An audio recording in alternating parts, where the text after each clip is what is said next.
it going, everyone, and welcome back to some more Super Danganronpa, another 2. Yes, sir. We're here. The final recording session before the streaming of Chapter 6 is here as we take on Chapter 5's class trial. Teruya Otori is dead. I still can't wrap my head around that. It is unreal to think that a survivor of the previous killing game would show up in the first place and just die near the end of the game. It sucks. I'm not gonna lie, it actually sucks. Because, oh, sorry, I'm just moving my microphone. It sucks because Teruya still had a lot to do. Honestly, we all understand that. And he would have done some amazing stuff if he had survived until Chapter 6. I'm pretty sure that the game is building up to an encounter with the Kisaragi Foundation members that matter. So, in this case, Mekaru, at least. I don't know if Kinjo's gonna show up, but I kind of want him to, because I am gonna throw so much shit at him if he shows up. Because he has been sitting on his ass, drinking tea or coffee or whatever he drinks while everything is going on. And he has, I don't know, man, it's just weird. And also, of course, he's been a terrific role model. And by terrific, I mean horrific role model for Teruya. But yeah, that is it. Let's begin Class Trial 5, see who killed Teruya. I don't think this is going to be a normal trial, and you'll see what I mean if we get to that point. I still don't know who could have killed him.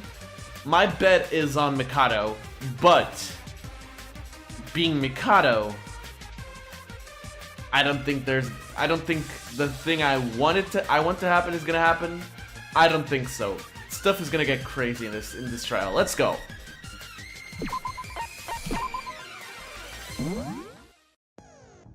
Here we are. Let's take a look at the bullets. Why did I close the handbook? Also, I want to apologize in advance. My throat has been kind of weird today, and I don't fucking know why. So, I'm just gonna hope... Sorry about that, I had to cut off for a bit. I'm just gonna hope it doesn't affect the recording. And I hope I'm not sick tomorrow, because this usually means I'm gonna be sick very soon. Anyway, the name was Teruya Otori. Estimated time of death is unknown. Location of the body was discovered. It was the East Twin Tower Broadcasting Room. 50mm wide, 4mm height stab wound. So he was poisoned with cyanide. We've seen that. Yeah, he was poisoned with cyanide, according to Yoriko, who has been a massive MVP in this chapter. There was phosphorus on the projector film. The broadcasting room cameras has live footage. The prop cloth was all, The broken window, why was it broken? The burnt scrap paper with shards of glass that are melted on top of it. The door lock, which was a lever-based door lock, so the locker room mystery would be insanely difficult to pull off.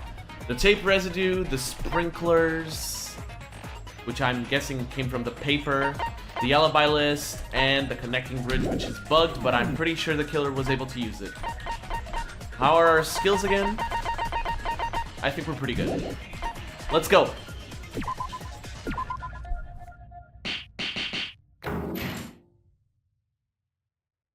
Oh yeah, Monochrome is also a little, First though, let me give me a basic explanation. You know how this fucking works, you know. I might be a new Monochrome, but this doesn't really... Oh my god, what the hell is that Nikkei portrait? Oh, to graduate from the school trip. Honestly, I'm still not used to this new version of Monochrome. Sure, by not participating, there's only 5 of us here. And someone among us here has murdered Teruya. I do gotta say, the fact that we're playing as Akane's, like, alter ego, per se, is really cool. I really didn't think we'd ever see her again. We need to find the culprit and clear this class trial. If we don't, there's no future waiting for us. If we put our heads together, we can do this, just like we've always done. Now then, please start the discussion. I mean, is there even any need to? We already know who the culprit is. What? We do? Mikado Sennoji, you're the only possible suspect in this case. Oh, cutting right to the chase, are we? I mean, she's right. Oh, what the f-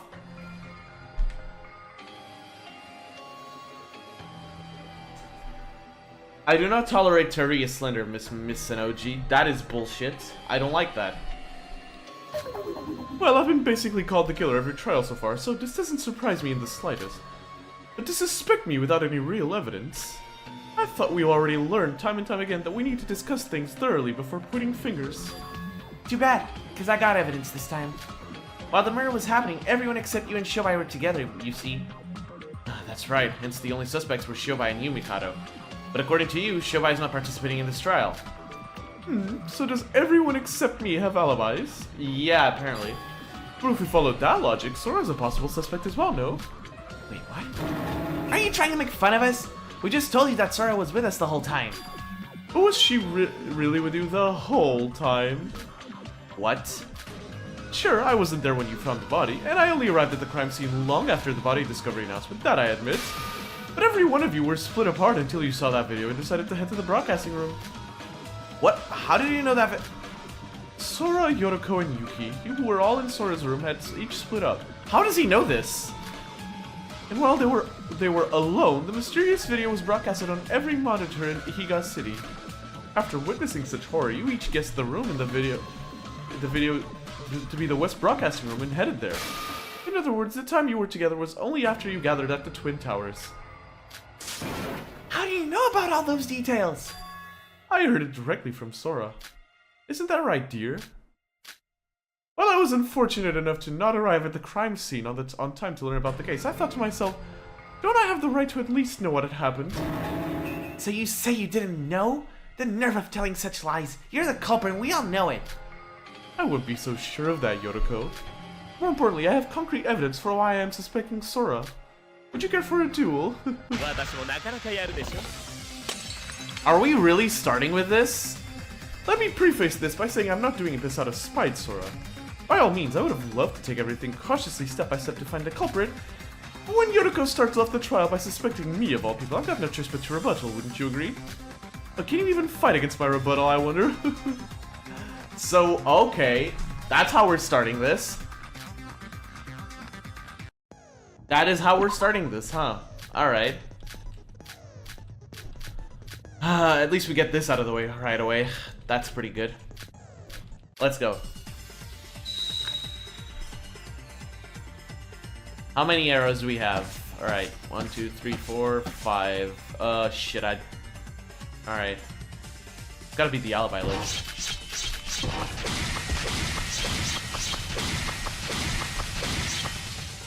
Everyone's alibi is empty.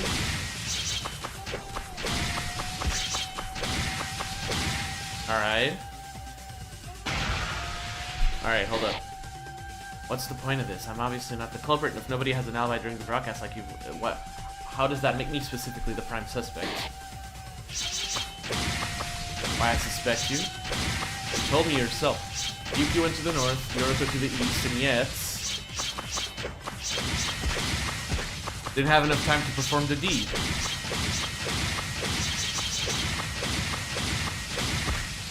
Alright. That's interesting. To see Mikado suspecting so much is a little unsettling.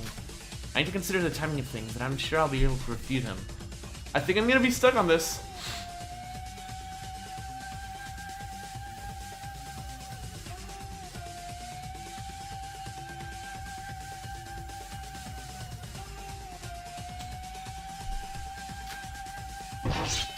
It has to be the connecting bridge then.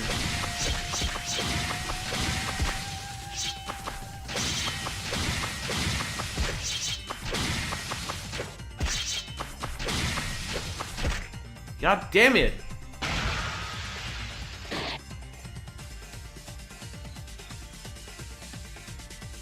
Okay.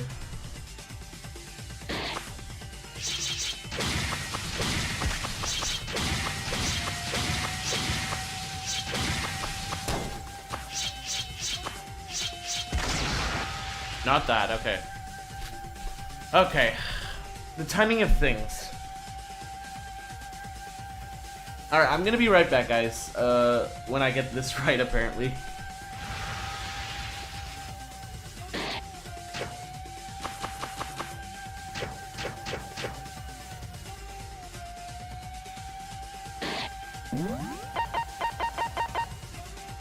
Oh.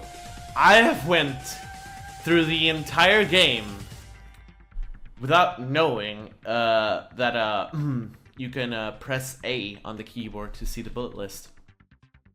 Cool, still, I'll be right back.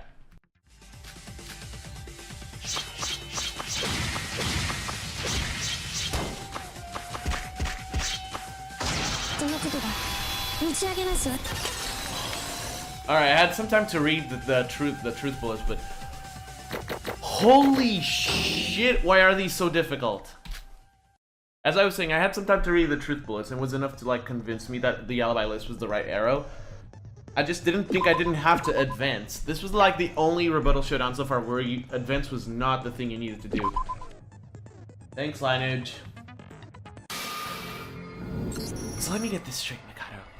Immediately after Yuki and Naruto left the West area, I headed straight to the broadcasting room to film that video? Precisely. I'll give credit where credit is due. Your logic is indeed sound. I did have the time and resources to broadcast that video. Sora, what are you saying? However, that also applies to you, doesn't it? Between the two of us, I'd say you're the one with the more suspicious alibi. You're trying to make it sound like our alibis don't matter and we're all suspects. But at least this 4 can prove that we were in the locations we said were in our alibis. However, not a single person even saw or knew where you were during the incident. From our perspective, Mikado, you have zero concrete info about your alibi. To use your own words, aren't you in the perfect condition to commit the crime? Sora's right. Both Yuriko and I can prove we were in the east and south areas respectively through our keycard histories. Iroha proved her alibi by meeting up with Yuriko. That's right. I was running towards the west area after watching the broadcast when I met Yuriko. Yeah, that much I'm sure of.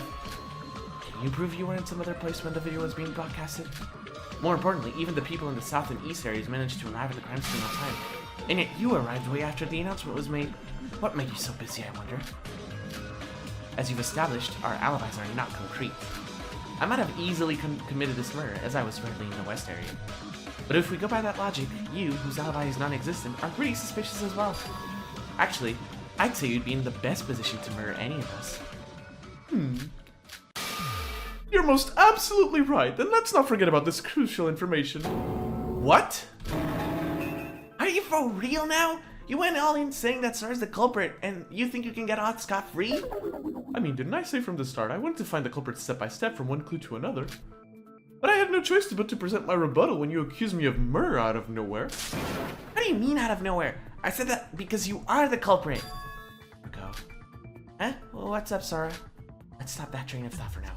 I'm not trying to cover for Mikado, but there are other discussions that need to be held right now. I also do think that Mikado is suspicious, but there is no need to rush things. We can point fingers after we discuss everything thoroughly, right? Ah, yes, you're right. Sorry, Sora. Wait, I basically said the same thing. Why'd listen to her but not me? You see, because she's the protagonist and she's not an asshole. Hey, Mikado, would you mind just shutting up and stop pretending that you're helping? You didn't even participate in the other class trial discussions. Trying to be active in this trial only makes you all the more suspicious, you know? Wait, no, you've got it all wrong. I've always tried my best in trials. It's just that every time I spoke, I was rudely ignored by everyone. Oh, whatever. How about we start talking about the case more in depth? About the case? Then, where should we start? Let's hold the question of who's the culprit for now and try to reimagine how the case went down step by step. So the summarization of the case, I see. I'll do my best to cooperate. How the hell are you going to help at all? You weren't even there when it all happened. But I at least heard the basics of what happened from Sora. Yuriko, we all agree that Mikado's unbearable, but for this case only, how about we give him a chance to talk? Above all, we only have 5 participants for this trial. With that low of a number, every word spoken from every person here should count. Well, if you say so, then alright. So it is agreed that I can speak freely then? Well then, first and foremost, I think we can all agree that this case started with that broadcast. That's right. That video of a mysterious someone approaching the fainted Teruya with a knife in the West broadcasting room. Reminds me a lot of Danganronpa 2's third case. But not in the exact same, you know, methods and stuff like that. Let's talk about that video which started it all. Let's go non-stop debate! I hope I'm not dumber than usual because of like my pre-sickness state, which I really hope it's not pre-sickness. I really hope this is just like that I'm just tired. I like that Shobai doesn't even have a portrait like Kokichi had in V3 and Kaito. Alright, it's probably the cameras, huh? The video was, oh my god, this is fast. Was broadcast around 7 p.m. Previously established, none of us have alibis during this time period, okay? Sora was in the west area, Yuki in the east, Yuriko and I were in the east. No, Yuki was in the south. I was in the north area, in case you were curious.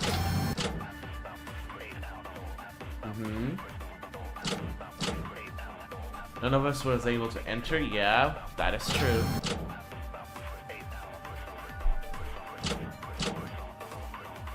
Yeah, after the sprinkler incident, Teruya was nowhere to be seen. When we entered the East Broadcasting Room to search for him, being stabbed to death. Oh. There we go. Found it.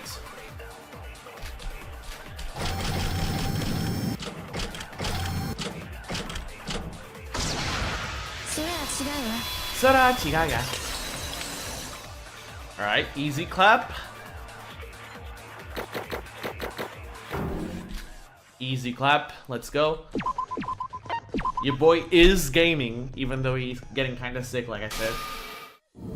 Hold on, Yuki. Teruya wasn't stabbed to death. Huh? But there was a stab wound on his chest. The monochrome file didn't describe any other injuries, and I checked it out myself. Of course there are no other injuries. That's because he died by poisoning. What? What? Babe? Sorry, Iroha. The tip of Teruya's fingers and toes had turned blue. There were also pinkish spots near his thighs and back. These are telltale signs of poisoning, to be precise, cyanide poisoning in that. Oh my. You could tell that from just those marks? That's amazing, Sora. It was me, it was Yuriko. I didn't know it that well myself. It's not like I actually studied medicine. I just heard it from some crazy drunk doctor that wandered into our joint once. I have my fair share of medical knowledge, and I agree to your observations. Cyanide is a chemical suffocant, so to speak. It's a poison that prevents any living being from breathing properly. From the cyanosis to the pink spots, there are all signs of oxygen depletion. Wonderful work, Yuriko. Coming from you, even a compliment sounds disgusting. Wait, if Teruya was poisoned to death? What?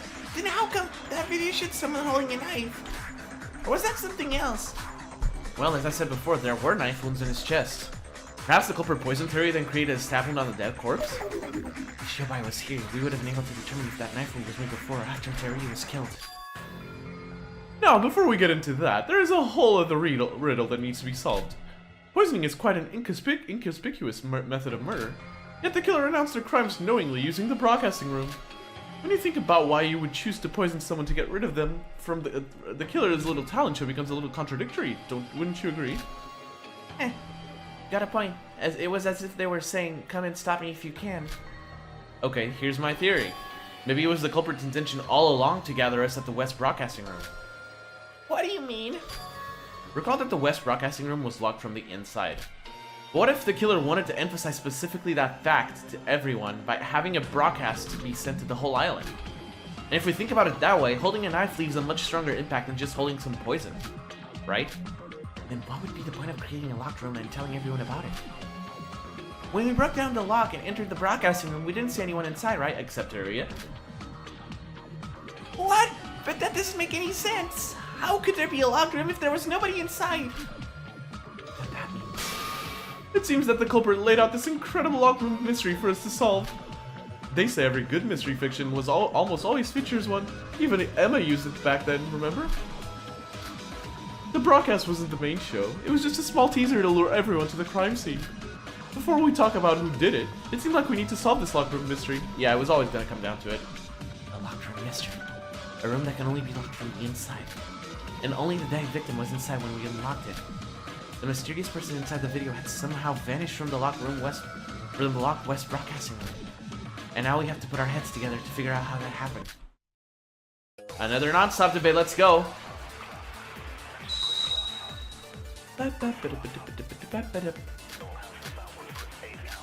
Alright, I don't know which bullet is gonna be, but let's read what they have to say.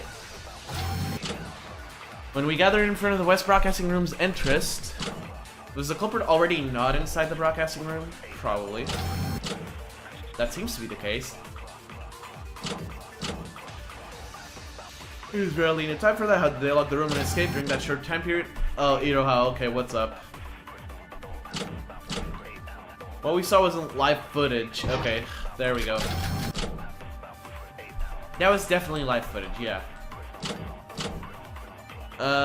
Some definitely inside the broadcasting. Alright. Doesn't that just leave us with Mikado as the only suspect? That's outrageous. I just said that when the video was being broadcasted, everyone was acting alone. That is true.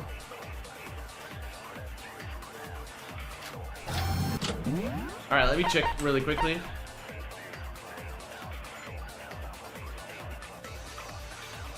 The broadcasting room in the east and west twin buildings to perform various things. It's even possible to take over the monitors all over the city using it. Yeah, it's recorded in real time.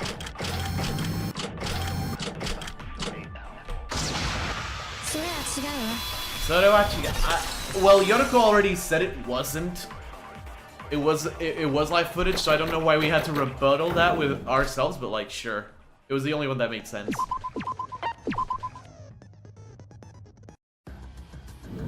No, Iroha, that video has to be live. During our investigation, we've confirmed that the broadcasting room can only transmit live footage. Is that so? It's not really a surveillance camera, you see.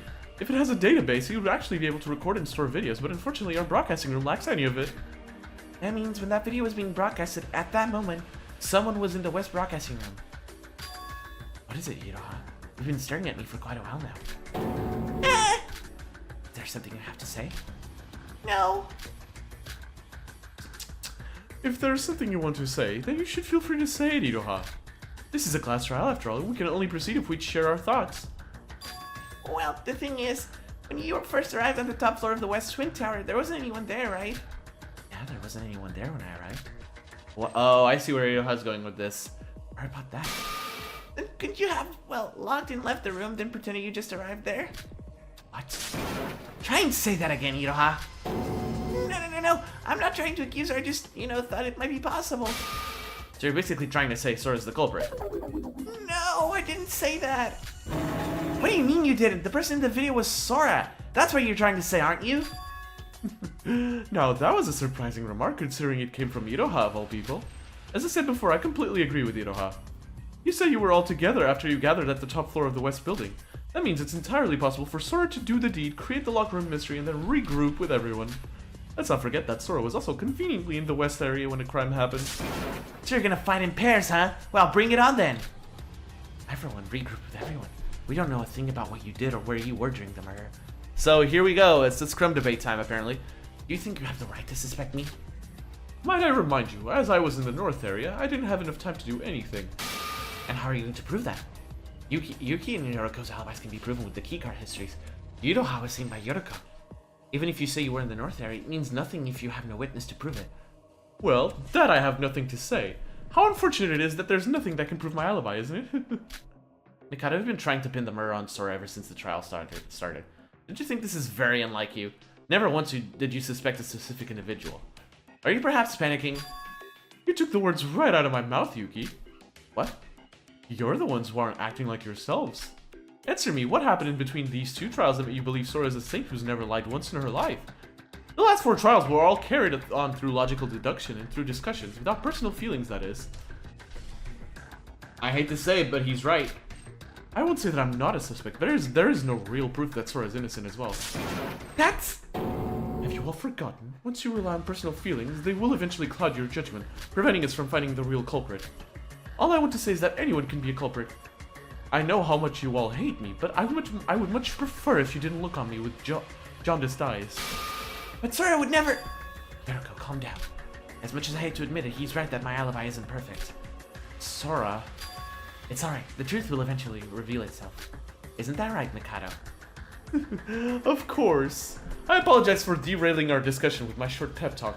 I have to admit, having a battle between, like, the former mastermind, so the mastermind of Danganronpa another, and the mastermind of SDRA2 is fantastic. Because, like, we have a battle. Right now, the battle is between Sora, who was Akane, and Mikado, who is the mastermind of this game. Let us continue our talk about the locker room mystery. So Iroha just suspected Sora of locking the broadcasting room herself, pretending she just arrived there. But that isn't as easy as it sounds. The door to my room locks itself up when I activate the lock and then close the door. You know, one time I lost the key to a door to one of my rooms and I could get in that room for like forever. What is she even talking about? I guess it's Iroha we're talking about here. Sure, you can create a locked room by activating a lock from the inside and then closing the door from the outside. But that wasn't possible with the broadcasting room because the lock is impossible to lock from the outside. Iroha, the broadcasting door is probably different from the ones you're thinking of. It's not a button-based lock mechanism, but a lever-based one. Huh? What the fuck is my Discord doing? When that is locked up, I'm holding the door down with the lever. In other words, you can only lock the door only after completely shutting the door. I see. So if we were to try what Iroha suggested by locking the door and then shutting it, you wouldn't be able to shut it in the first place. Correct. Hence why it becomes a contradiction where there was nobody in the broadcasting room when it was locked. Forget the alibis. Just solving how the culprit even managed such a feat is an issue right now. This hurts my brain. Oh. Your brain isn't exactly big, Iroha. You're a small brain. You're a small brain, yeah. But you are an adorable small brain. The fact of the matter is, the door was indeed locked with nobody inside the room, right? It's proving to be quite a riddle that the culprit has posed. What method did the culprit actually use to achieve this? Let's go! I'm sorry that I'm dying. It's probably the tape, right?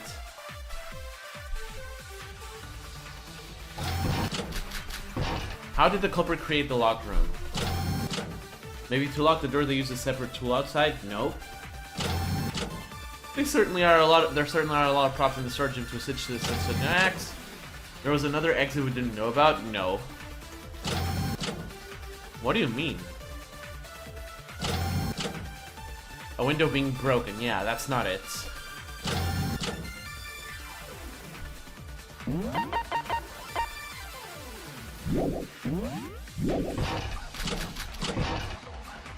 They did lock the door from the inside, but just escaped from the locked room. Alright, let's go. It can be that complex, that's what she said. That was the first one, sorry.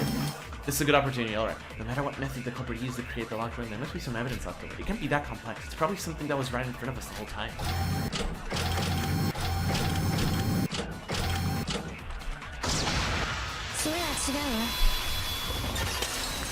So Iroha took Nikei's place as the person we most contradict in this game. That's sad.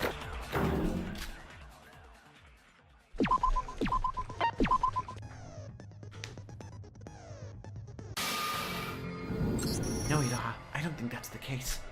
I first thought of that as a possibility, but if you would actually fall from that height, you would definitely fall to your doom this time. But they could have used ropes to climb down like they do in the movies. And besides, this is a virtual world. Who knows? You might survive from falling, like if you face through the floor or something. Oh wait, no, I'm not saying you're suspicious because you've done that before. Please don't take it the wrong way. Oh, Iroha. I'm sorry. You're adorable, but like, stop, please. I know you're trying your best, but stop. Quit it, Iroha. There's zero possibility of that happening. I also considered it plausible and tried throwing stuff off the window, but it actually fell to the ground. Looks like the Tower of Babel was just an anomaly. Then why did the culprit break the window? You see, I can't even do Iroha's voice clearly. Well, why did the culprit break the window? Did they only do it to make us think they escaped through the window? Was that it? No, the reason they broke the window was because they needed to. And that proof is... I don't know, actually. Hold up. They needed to break the window.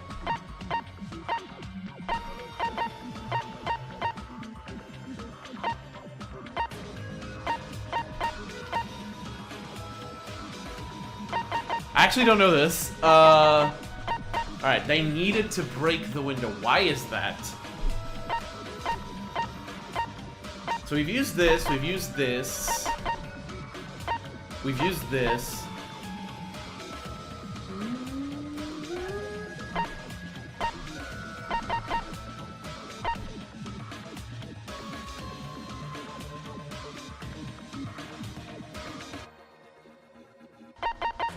I actually don't know.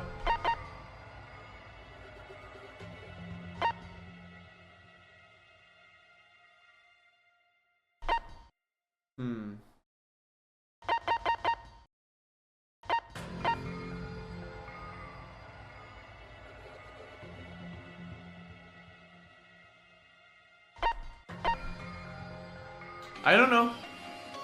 I'll admit, I don't know. I actually just don't know. Maybe my brain is being a little too tiny right now, but I don't know. Why would the culprit need to break the window in that regard? I mean, sure, it's probably related to the locker room mystery in some way, but like, why?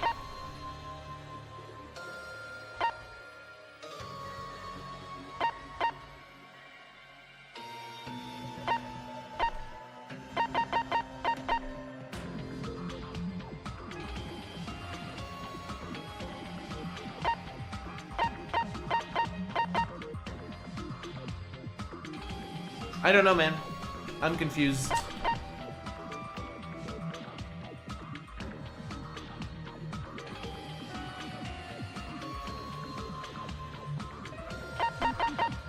I really don't know. There's nothing that says why it could need it.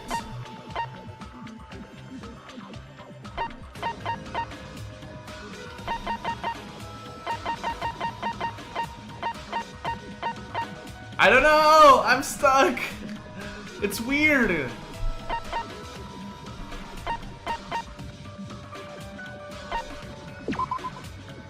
Okay. Why did the culprit break the window? Did they only do it to make us think they escaped? The reason that they needed to. Why?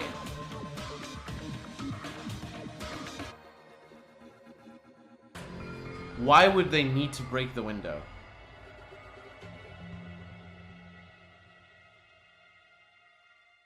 I don't know. I'll be right back. I think I'm gonna be stuck here for a bit.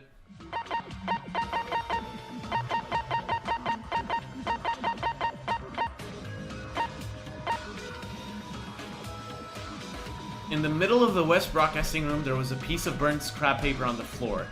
It looks to be all scrumpled up and there's a weird texture on it. Oh, glass powder. So, okay, I get that this has probably part of the broken window, but I don't think it's this, but I'm gonna try it.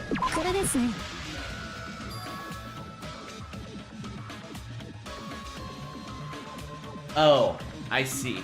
Perhaps maybe it was because they needed some glass powder? Glass powder? What are you talking about? Okay, that explains. Okay, yeah, that makes sense actually, yeah. I found some laying around in the West Broadcasting Room. More specifically on some burnt scrap paper.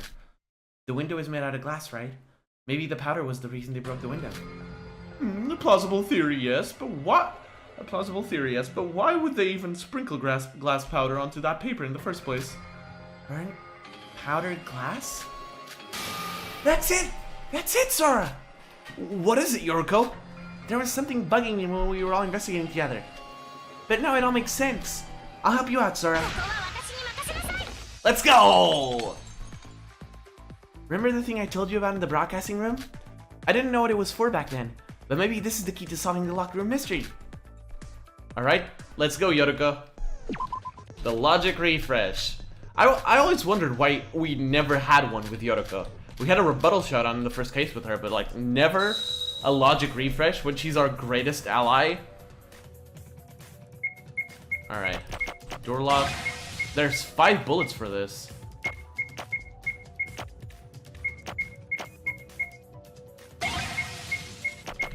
Broken window. Oh, that was close. Tape residue, okay. I'm guessing it has to be the tape residue, right? Or the projector film? I mean, it was burned, so I guess it makes sense. We take those. And Sora was smiling again from the logic refresh, and like last time where she was like, "Ugh, I can't believe I have to get help from this guy," which was Mikado. I get it, Yuriko. It's the projector film, isn't it? The powder that was on that film. Projector film? Yep, as I expected, the powder that was on the film was yellow phosphorus. The glass powder was used to create friction with the yellow phosphorus to cause a fire. What? Fire? What was that thing you said before? Yellow phosphorus? It's a chemical commonly that was used in matches and such back in the day. Its low purpling point made it quite dangerous to use, eventually leading to its discontinuation. How did the culprit get their hands on it then? It's actually easier than you think. This island is a city, and there's literally a place for everything here. That being said, I didn't expect you to have such knowledge on chemistry, Yoriko. It's pretty much obvious to anyone who actually paid attention in class. Okay, but how did it create friction between them? And if a fire really had occurred, how come nobody noticed it? And another question I might add, what does the fire have anything to do with the locker room mystery again? It certainly does. And it's thanks to Yoriko that we found this out. The important part isn't the yellow phosphorus, the glass powder, nor the sprinklers. What we have to focus on is the projector film itself that was created to use to create the locker room mystery. The projector film itself? You asked how the culprit was able to create friction between those two flammable materials, right? It was from the ceiling. It was because it all occurred from the ceiling that we weren't able to notice it, as we were busy looking at Teruya and that horrifying visual. To be precise, it had to do with the sprinklers. The sprinklers in the broadcasting room were shaped like a ring, so you'd be able to hang on something on it. Now hold on just a minute, you're not actually going to suggest that they actually hung the film onto the sprinklers, are you? Why would they opt for such a cumbersome method? He's right, and the broadcasting room ceiling was super high. You could use the ladder, but there wasn't even anyone to use the ladder. Don't you worry about that. Even with the ceiling high and nobody there, the fire was going to automatically occur once we entered the broadcasting room. What? Didn't you all hear what Sora's been trying to say? That's why the projector film was used. They specifically used an old-fashioned film projector that has it go through a loop. Yoriko's right. This locker room mystery was possible only because it was an old-fashioned film projector. Yeah, that's what I thought. It combusted because it reached that part of the film and just created friction. The proof that the projector film was used, the evidence found on the door should be the key. The door? So it has to be the tape residue, right? Wait, is it? It is. Alright, nice. The lock on the broadcasting room's door had tape on it. Tape? Ooh, wait a minute! Oh, so that's how it is! What? I didn't quite get that. What about it? Simply put, this is what happened. Yeah, I figured. Yeah. They pulled out the film from the projector to make it go through the sprinklers on the ceiling, and they taped it onto the door's lock. They then sprinkled the white phosphorus onto the film and positioned the scrap of paper with the glass powder in between the sprinklers and the film. That makes sense, yes. Now, what would happen if the projector was turned on at this point? Well, I imagine the film would start rolling. Correct, the projector would start pulling the film inwards. And with that, the lock's lever orientation becomes horizontal from vertical due to the film pulling. I get it now, so using this method, you'll be able to lock the door automatically just by turning the projector on and leaving the room with the door closed. Yes, and the greatest thing about this trick is that this state is preserved until someone opens the door. The film won't roll anymore due to the tape on the lock holding it steady. I see, indeed. This trick is magnificent. But how would you exactly be able to cause a fire from this mechanism? Simple. The film just has to resume rolling. Exactly. That's what I said at last episode, I think. The locked door cannot be unlocked and opened by normal means, so someone eventually has to break the door down. And that's exactly what happened. When the door gets destroyed, the film is no longer held still by the tape. So the film will begin rolling again. Exactly. And because the culprit had set it up so that the film went through the sprinklers, it will naturally move through them when it retracts. On that film, the culprit had sprinkled yellow phosphorus, and on the sprinklers, the paper with glass powder on it is attached to it. Now, what do you imagine would happen if the film grazes the paper at high speeds? Flames? Yep, this is how they created friction to cause the fire.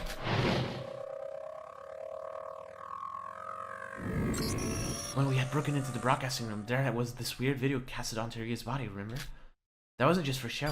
That was the video on the film being played right as we destroyed the tape holding it. Of course, there was also the purpose of misguiding our attention in that dark room, yeah? Oh, so the sprinklers had activated immediately because the flame it had detected was right beneath it. That was the reason why we were showered with water soon after we had entered. How's that? We've now solved the locker room mystery. Mikado, are you, Amazing! I applaud your detective skills, I most sincerely do. And to think I was worried you wouldn't make it without Shobai. Oh, how you've all grown. Marveling because someone solved your riddle, huh? You really are a psycho, you know that? Oh no, you've got it all wrong. I was genuinely astonished by your intellect, you see. We'll know soon whether Mikado's the culprit or not when we talk this through. Now that we've solved the locker room mystery, it's finally time to talk about the culprit. Hold on. while we did solve the mystery of how they locked the door and escaped, aren't there still other matters to solve first? Yeah, like how Teruya fucking vanished from west to east. Huh? Getting feisty, are we? Trying to tag on every little detail in hopes of something? No, Yoroko, he's right. What? The locked room mystery has been solved, sure. We've proved that it's possible to lock the door without anyone being inside the broadcasting room. But about that, there's actually was someone inside the broadcasting room. Teruya. Oh, That reminds me. Teruya had disappeared from the room when we re-entered the room after the sprinklers turned off, right? So how'd that happen? It's probably the sprinklers. Like, you know how the sprinklers were strong enough to blind our sight with water, right? They used that to move Teruya while we weren't looking. Why else would they utilize the sprinklers into their plan? Yoroko, that's impossible. Whatever method they used, if Teruya had been moved out of the broadcasting room, he would have certainly passed us waiting in the front of the door. If it's not outside the broadcasting room, then maybe he was inside the storage? Both broadcasting rooms had storage rooms, right? Maybe there was a secret passageway between those two rooms. I can guarantee you there was none of the sort. The bridge is the only thing that connects the two buildings. And even that was unstable due to bugs. You see, you were all presuming a logical fallacy. From the proposition of someone moved Teruya away to hold, someone else needs to be inside the broadcasting room. That doesn't hold, English, then doesn't that invalidate the whole purpose of solving the locked room mystery? It ain't a locked room mystery if the culprit was actually inside the whole time. So what do you suggest we do? How did Teruya disappear? So now do you get what's the problem here? If we suppose your locked room mystery is true, then you're saying that Teruya disappeared out of thin air. Everyone, don't tell me you're all stuck. Now this is a predicament. At this rate, we'll never even find out what method the culprit used, let alone who they are. Then use your head instead of leaving everything to us. All you're doing is complaining. Well, it's kind of hard to say anything when every single person in here is suspecting you. Shut up, Mikado! Can't you see we're trying to think here? Jeez! Case in point, you all saw that, didn't you? Why would I say anything if this is what happens all the time? I knew we needed Shobai after all. If he was here, we wouldn't be... Shobai. We didn't particularly like him, but without him, we wouldn't have come this far. No, it's not just him. Yep, these three. Fucking the goats of the trial, dude. When these three entered the trial room, it was guaranteed that the culprit would be caught. Oh, my head is a little light though. Hold up. Ugh. Yeah, these three were the goats of the class trial rooms, dude. Even if Kanade was Kanade, I still respect her a lot for her brains. But Kokoro was like OP. I'd say Kokoro would be able to if Kokoro was alive in chapter 3, Kanade would have 0 chance as well. Shobai was pretty good combatant, but even he would have lost without Sora's heavenly luck. But Kokoro would be able to figure that out like immediately. We're all standing here because of the help of those who are no longer with us. So are we really incapable of doing anything without them? Can we even survive through a single trial? Don't worry, Sora, you have heavenly luck. You'll be fine. That isn't true. We can do this too. Think what Kokoro, Kanade, and Shobai would have done in a situation like this. Think what would they have come up with? Oh, I see them. I see them. I see them. Hello, you two. Lovely people.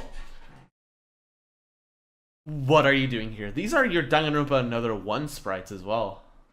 Why were them? This is Akane remembering the goats of the trial in her game. This is Akane remembering Mekaru and Kinjo. That's awesome. I fucking love this game, dude. The continuity with the first game is insane. Yuki, did you say something about the storage room? Huh? Well, yeah, we did find his body inside the storage room, right? I mean, it was in the east instead of the west, but yeah. About this storage room, what do you think made it suddenly appear? Suddenly appear? When we first arrived on the 5th island, there was no door to the storage room in the broadcasting room. We only took notice of it after the culprit's broadcasting. Wait, no, even when we entered the west broadcasting room, there was no door behind Teruya then either. I can't really remember how it was with all the commotion back then. No, she's right. When that video was being broadcasted on Teruya's body, Yeah, there was definitely no door behind him. Oh, was that so? I think I remember it, or not. Ito is so lost. No, I'm positive. We only found the door only after the sprinklers had stopped. Right. Whatever the culprit did, be it carrying Teruya over or making the door appear, the only time they were able to do any of that was only when the sprinkler was only after the sprinkler. No, was only when the sprinklers were active. Oh, why and how? Forget making Teruya disappear. How would you be able to suddenly make a door appear from a wall from nothing? Virtual world. I guess even that isn't gonna cut it this time, right? Maybe there was some hidden mechanism within the room. Like, you know in mangas where if you push a button, the wall moves in to reveal a hidden space? Or something like that? Is this really the time to talk about manga? If you don't have the brains, you should at least shut up. Yoroko, I really like you, but you don't have to diss my girl like that, alright? My baby girl doesn't deserve this. Sorry. Huh? I can't help but get the feeling that something's off.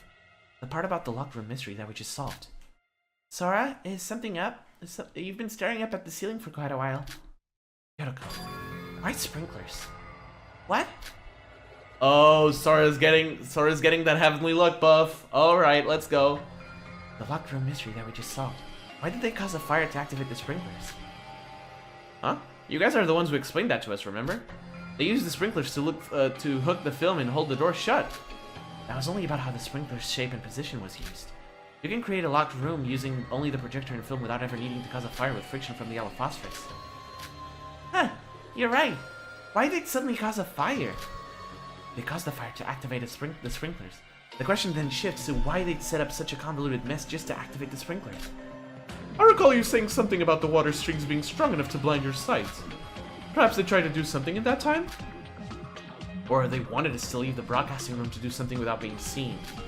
Do something without being seen? And what would that something even be?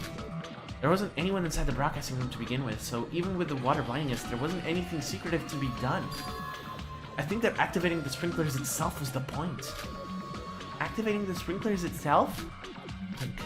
The irregularity that happened in the sprinklers activation. These events must be connected. We already solved the locked room mystery. We're not objecting that fact. We're only looking at it from a different angle.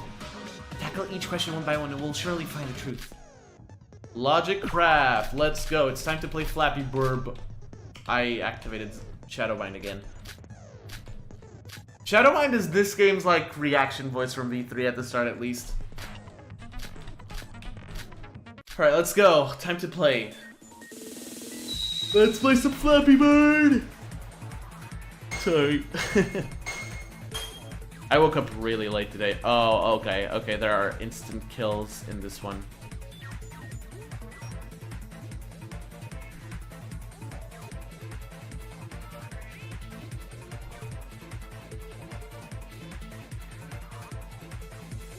Oh shit, yep, I would rather take damage from a yellow, thank you.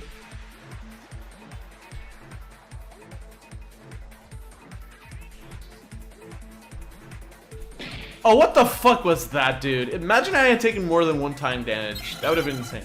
What can the culprit achieve? What can the culprit achieve by activating the sprinklers? Move Teruya's body, I think?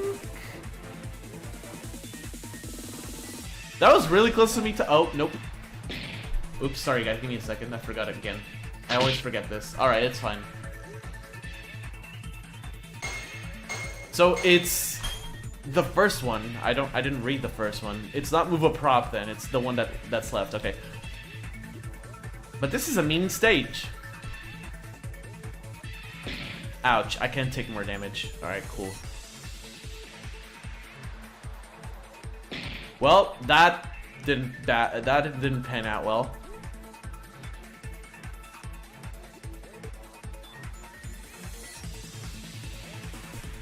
Oh, let's go. Thread the needle. Let's go, dude.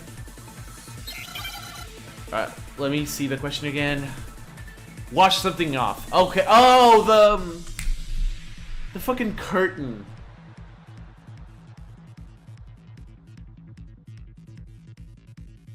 That makes sense, yeah. I'm so dumb. Alright, let's go.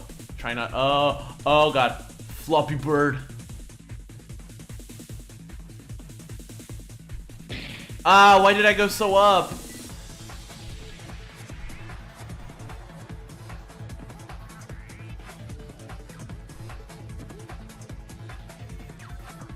Dude, I am fucking gaming. Never mind. Yeah, okay, cool. I don't mind. Alright, question 2. What did the culprit try to wash by activating the sprinklers? Fuck. It's gotta be the wall, right? Like, nothing else makes sense. Please be the wall. Please, please, please. Alright. This case is weird. I don't know what to think of it.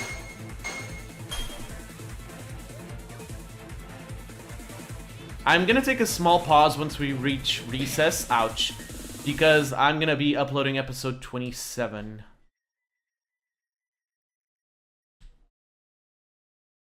Ouch. What the? How are you supposed to dodge that? What? That's bullshit, dude. Alright, gaming. We have to earn our gaming wings. Let's go. Just don't touch the ceiling and you're golden.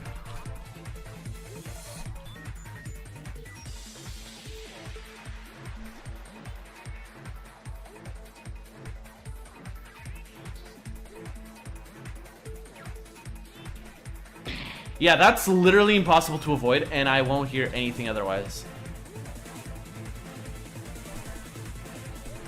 Easy. Alright. Last one. Why did the culprit try to wash the walls with water? Blood? Probably. To get rid of a drawing, the wall was dirty? I'll go with get rid of a drawing, I guess. It's the only one that makes sense. Nice.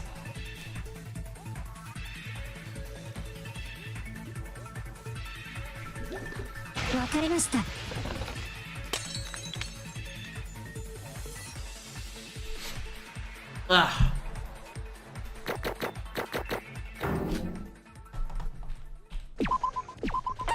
We'll take it. Let's go. I've got it. I know how Teruya disappeared and how the door suddenly appeared. Really? Sora? The point was that these two things happened at once. It wasn't after Teruya was gone that the door had appeared. It was because Teruya disappeared that the door was visible. Care to explain? Do you know why the culprit activated the sprinklers? They tried to wash the wall off through the sprinklers. Wash the walls? If I may get straight to the point, the door to the storage room was always there. The culprit had simply hidden it by drawing on top of it. Draw? Wait, what are we talking about again? Yeah, exactly. The Teruya we saw in the West Broadcasting Room wasn't real at all. Oh, it was a drawing! It was just a painting of the fainted Teruya drawn on the wall.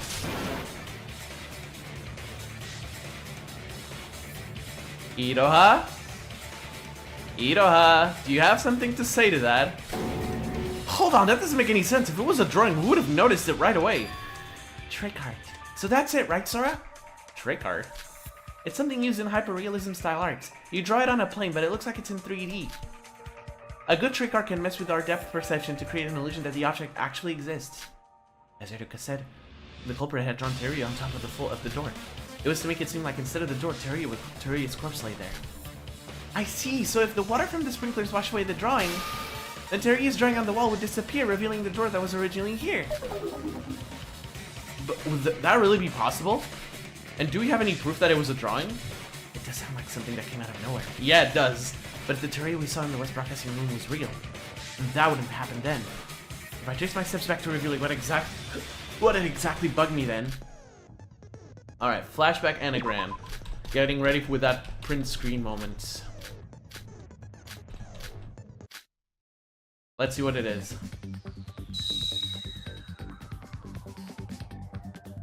That is a lot of cards. The body discovery, right?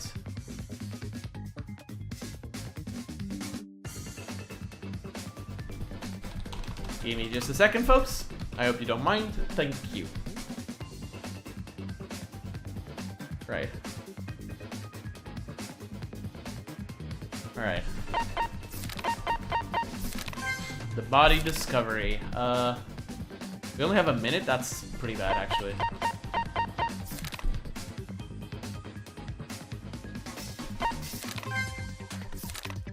SC now.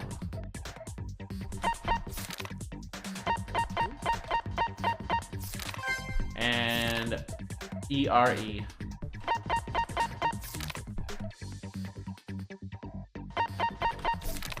There we go. I'm not cheating, I just want to get through this. You know, I know. Sorry. Mikado's voice lines are pretty useful for displaying E. The body discovery announcement. Back then, I was too busy panicking to notice, but something was off about it. When we broke down the door and entered the room, we four all saw Teruya's body. Yet the body discovery announcement was not made. Why was that the case? Because it was just a drawing instead of the real deal. You're right, with 4 people discovering the body, the announcement should have been made. But the announcement was only made after we found the body again in the East Broadcasting Room. Perhaps it was just the case that Teruya was still alive when we found him in the West Broadcasting Room. No, the corpse that we found in the East Storage Room was cold and rigid. Only a few minutes had passed between we first discovered him in the West and when we arrived at the East Broadcasting Room. If he had died during this time, his body should have been still warm and soft. Teruya was poisoned, right? I imagine he probably died a while ago. After all, you couldn't find him after searching everywhere for days, right? I agree. Teruya was probably kept inside the East Storage Room all this time after being poisoned to death. The door to the storage room was hidden by paint covering the walls. So of course we couldn't find him. We didn't even know the existence of the place he was in. This is amazing.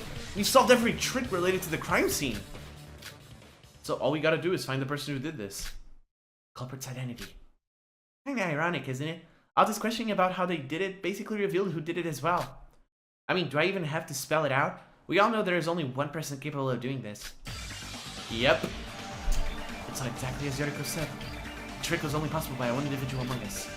I wanted to talk more, but now that we've uncovered the truth, we have to reveal that person. The identity of the killer who murdered Teruya. I really don't want to do this.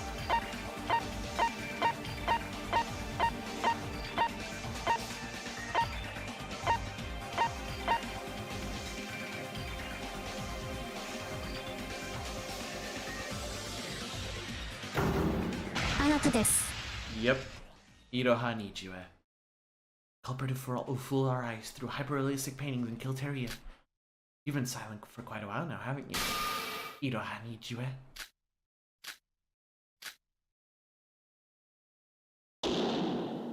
I really don't want it to be her, dude. She was so torn, but now she doesn't really have a choice, huh? Anyways, folks, like I said, I will be right back. Because episode 27 is about to go up.